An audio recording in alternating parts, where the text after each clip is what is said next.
I'm getting back to my southern roots with today's summer specialty, fried green tomatoes. Crispy on the outside, tender and juicy on the inside, and served up with one of my favorite sauces. We gotta make them. Let's go. I'm telling you, and when you say it, you kind of gotta say like, tomato starts with a D. It's like fried green tomatoes. Fried green tomatoes. Tomato. What is a green tomato? A green tomato is simply an underripe tomato. Lots we can do with the tomatoes, but the famous way, the best way, is to fry them up. We're gonna create just a typical breading station.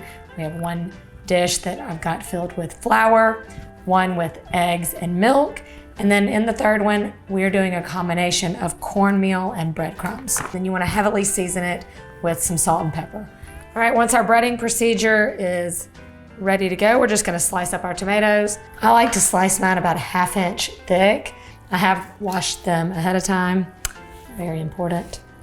I like to go ahead and just bread them all at once, so once we go to the oil, there's not a lot of back and forth. We'll start in the flour, and you're gonna want the coating of the flour to be super thin.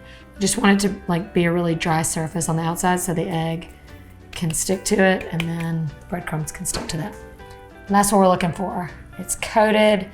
You can almost see the skin of the tomato peeping through, so you know it's not too thick. Besides enjoying these little simple delights as is with a little remoulade on the side or other kind of dip, they make great additions to sandwiches or burgers. A lot of times in the South, we add them into a Eggs Benedict, either as the base or in between the egg and English muffin or biscuit. Now that the tomatoes are good to go, I'm gonna heat up some oil on the stove. We're just using a simple vegetable oil, and I've just got it in a shallow pan. And then you just wanna cook these in batches. You definitely don't wanna crowd your pan, just like when we fry anything. So about 3 to 4 at a time. And then you're really just cooking them until they're golden brown and crisp, okay? It's not like raw meat, chicken or anything, where we've gotta wait till they're like a certain temperature inside.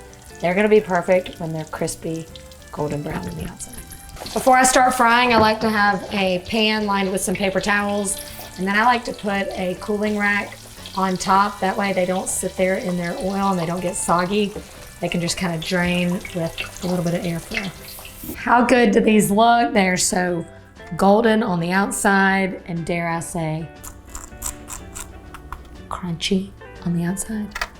My favorite thing to serve them with is a good remoulade, and let me show you real quick how I made that.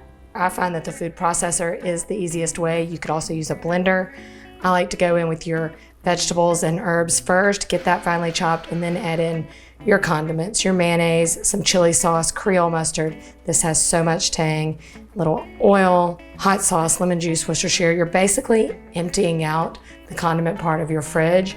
Get it all mixed up together and then refrigerate it for a little while and let it all come together. The whole thing is just like one perfect bite package. Oh my God.